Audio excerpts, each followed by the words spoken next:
আসসালামু আলাইকুম, সকলকে আমার চ্যানেলে স্বাগত।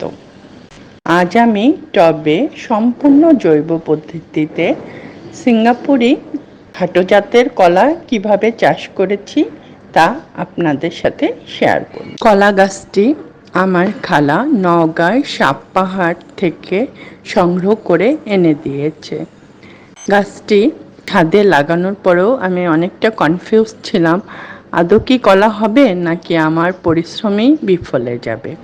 কলা গাছটি রোপণ করা 6 মাস পরে কলা গাছে মোচা অর্থাৎ ফুল আসে আর ঝুড়িতে কলা দেখতে পাই।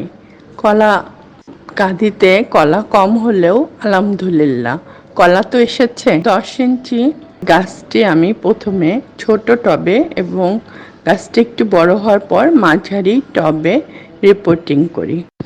কলা গাছের জন্য আমি প্রথমে বেলে দোআঁশ মাটি 50 ভাগ, গোবর সার 20 ভাগ, ভার্মি কম্পোস্ট 10 ভাগ, হাড়গুঁড়া, শিংকুচি, ডিমের খোসা, নিমখোল 10 ভাগ এইভাবে মাটি প্রস্তুত করি।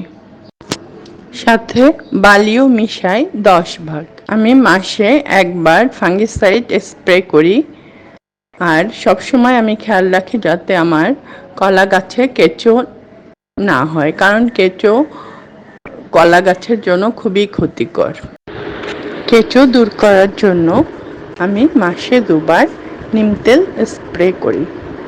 আজ এই পর্যন্তই। কলা পাকলে আবার কোনো নতুন ভিডিও নিয়ে আপনাদের সাথে আসব। আর বন্ধুরা, আমার চ্যানেলটি যদি আপনাদের ভালো লাগে তাহলে অবশ্যই সাবস্ক্রাইব করবেন আর লাইক শেয়ার দিতে ভুলবেন না।